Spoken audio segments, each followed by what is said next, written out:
साथियों नमस्कार। अमित शाह ने एक बड़ा ऐलान कर दिया है, जिस ऐलान में अमित शाह ने ये कह दिया कि पहलगाम में जो हमला हुआ है उसका बदला कब और कैसे लिया जाएगा और आतंकवाद के प्रति भारत का क्या संकल्प है। सुनिए।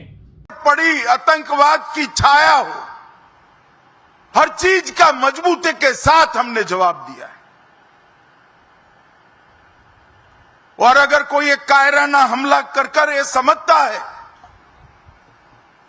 कि हमारी बड़ी जीत है, तो एक बात मन से समझ लीजिए, ये नरेंद्र मोदी सरकार है, किसी को बख्शा नहीं जाएगा, किसी को बख्शा नहीं जाएगा। इस देश की इंच इंच भूमि पर से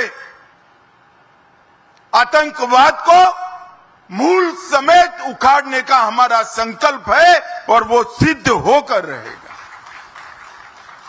और इस लड़ाई में न केवल 140 करोड़ भारतीय,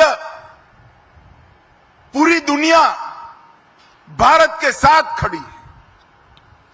लामबंद होकर सभी दुनिया के देश एकमुश्त होकर आतंकवाद के खिलाफ ये लड़ाई में भारत की जनता के साथ खड़े हैं। और मैं फिर से संकल्प दोहराना चाहता हूं, जब तक आतंकवाद समाप्त नहीं होगा हमारी लड़ाई चालू रहेगी। और जिन लोगों ने एक कृत्य किया है उसका उचित दंड उनको निश्चित रूप से दिया जाएगा।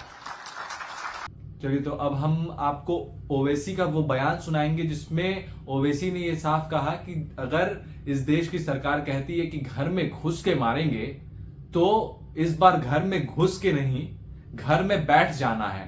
किस अंदाज में ओवैसी ने कहा, सुनिए। ये आपकी न्यूज अगर सही है तो बहुत अच्छा है, हमको जाके वहां पे ले लेना चाहिए। मेरे को नहीं मालूम आपके ऊपर, वो आप बोल रहे खाली करके चले गए, तो खाली करके चले गए तो फिर हम जाके बैठना वहां पे और छोड़ना नहीं। अब के बार अगर कुछ एक्शन ले रहे तो घर में घुस के बैठ जाना, घर में घुस के मारते बोले ना, अब घर में घुस के बैठ जाना, खत्म, ये होना चाहिए। पीओके ले लेना सर। नहीं, अरे गवर्नमेंट खुद बोल रही, एक बात सुनिए, पीओके नहीं, पीओके का रेजोल्यूशन है पार्लियामेंट का, भारत की पार्लियामेंट का रेजोल्यूशन है, वो भारत का है बोल के। तो बीजेपी क्या बोलती, घर में घुस के बोले डैश डैश बोले, हम बोले घर में घुस के बैठ जाओ आप। ये खत्म होना है टेररिज्म, जो बार बार हर थोड़े दिन को जो टेररिज्म होता। आप देखिए हैदराबाद में लुम्बिनी पार्क का हुआ, दिलसुख नगर का हुआ। मैं एक शर्मा साहब को जानता हूँ, तेलुगु के पंडित हैं, उन्होंने अपनी बेटी को खो दिए। कभी कभी आके मिलते मेरे दारुसलाम में, असद साहब मेरी बेटी याद आ रही मेरे को, बोले तेलुगु के पंडित अपनी नौजवान बच्चे भी खो दिए। आप 26/11 का हुआ, निजामाबाद की एक दुल्हन वो वीटी स्टेशन पे मारी गई जिसके हाथों में मेहंदी थी। पुलवामा हुआ, आपके उरी हुआ, आपके पठानकोट हुआ, रेसी हुआ लास्ट ईयर, वैष्णो देवी के पास 7 टूरिस्ट को मारे।